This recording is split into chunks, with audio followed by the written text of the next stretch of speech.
Hey guys, I didn't think I'd get to video number 3, but here I am. Today's video is going to be about my photography tips. I'm just going to focus on photography tips using your phone today, just because I know not everyone has access to professional equipment and professional applications. Just a disclaimer before I start, I'm not a professional photographer. These are just tips that I apply to my iPhone photography, and if you're familiar with my Instagram page, then you'll know the kind of aesthetic that I'm going for, and this is just to give you tips on what I do to get that look. Some of these photography tips I actually learned in a recent workshop that my friend Christy ran. She is a very talented photographer, so check out her Instagram page if you can. So before taking a photo, what I do consider is the amount of natural light that's going to be in the picture. So when the sun is low, that is like magic hour for us. And magic hour is basically sunrise and sunset. These are the prime hours that we try and take all of our pictures because it gives the photos that beautiful, hazy, dreamy sort of look. And I just really love the transitions of the colors in the sky because I don't really need to do much to take a good photo, so that's always a bonus.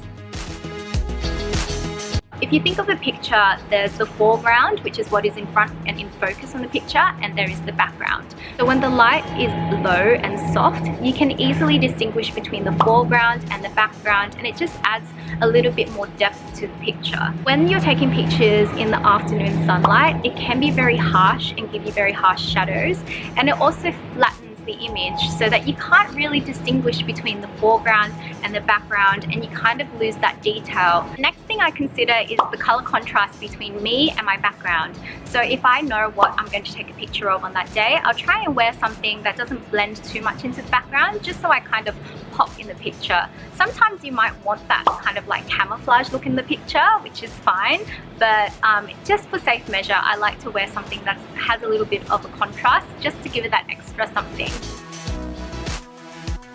Okay, so while I'm taking a picture, there are a few things that I do. I actually wrote them down because I might forget them. The first thing is focusing on your subject and adjusting the brightness. So when you open your phone on camera mode and then you tap to focus on your subject, when you tap, you'll see a little square pop up, and right next to that is a sun icon. Hold your finger on that sun icon and move it up and down. When you move it up, it'll increase the brightness. Moving it down will reduce the brightness. You can actually do this while you're taking a video as well. So eliminate as much post work as possible by just editing the focus and the brightness in the picture while you're taking the photo. So the second thing that I consider when taking pictures is the direction of the light in the photo. So if I'm the subject right now in a picture, I prefer for the light to come from one side of my face, or the other side of my face, or front on. If I was taking a picture on the iPhone and the light was coming from behind me, basically the iPhone is just going to focus on the brightest area of the photo, which is what is behind you, and then you're just going to be like a shadow with absolutely no detail in the picture.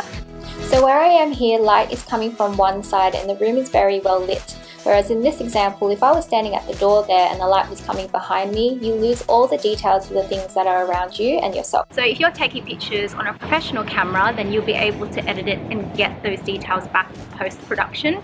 But if you're taking pictures just with your iPhone, it's very hard to bring that detail back. So just consider the light coming from the left, the right, or the front of you. So the next thing that I consider when I'm taking a picture is called the rule of thirds. So you think of the photo as a 3x3 grid, and where the lines intersect is where you want your subject to be. This gives you a good balance between the negative space, or where the subject isn't, and the subject. So it naturally draws the eyes into the picture, and these off-center photos give your feed a little bit more of a dynamic look. If you're behind the camera and you're taking a picture for someone, get some shots of them in the center, and then think of the rule of thirds and kind of move them to those spots in the rule of thirds grids as well. So my next tip is just to take into consideration the platform that you're going to upload the photo to. If you're taking a picture with the intention of uploading it to Instagram, for example, then you have to think of how you can take up the most real estate for that platform in order to catch someone's eye. So if the picture is vertical, it's going to take up majority of someone's screen when they're scrolling through and capture their attention.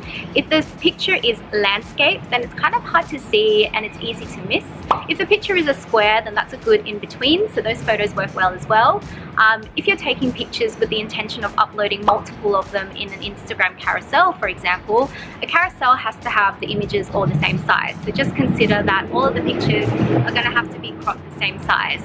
I'm really sorry that all these sounds keep happening. I'm actually recording outside of my pool because it's the first nice day in Sydney for a really long time. So the next thing that we do is we just make each other laugh in pictures. A lot of the time when I'm actually sitting with Will and you see us looking at each other and I'm smiling, Will's actually cracking a joke and making me laugh. So it makes me more relaxed. It makes me look more natural in front of the camera because I'm a really awkward person in front of the camera, and also I walk away with a happy memory from that moment. So just have a laugh, have fun with it. That's probably the best tip that I can give you. When other people are watching too, it's quite daunting, so it's good to make each other laugh and crack a joke. Okay, so after I've taken the photo, there are a few apps that I use to edit my pictures. Like I said, try and edit the picture as much as you can before taking the photo. So focus on your subject, adjust the brightness, make sure the natural light looks okay. But there's always some things that you can tweak in order to make the photo just pop a little bit more. The apps that I typically use are Lightroom and Visco. I don't know if that's how you pronounce it, but it's VSCO. So for Lightroom, those that are already paying and have an account with Adobe can use it, but Visco is a free tool that everyone can use. That's why I'm recommending both. But I spend a lot of my time in Lightroom more than I do in Visco, just because I'm more used to that kind of layout, because I do edit pictures that I take on the professional camera in Lightroom or in Photoshop.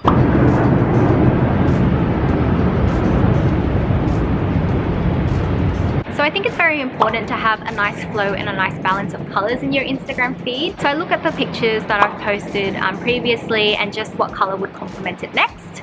And yeah, they're basically all the things that I do when I take an iPhone picture. I kind of do them subconsciously, so they're not, it doesn't really take up much of my time. When I'm describing it now, it actually sounds like a lot of thinking.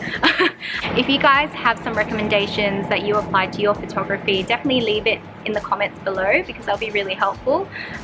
So yeah, I hope you enjoyed this video. If you're watching this from YouTube, follow me on Instagram.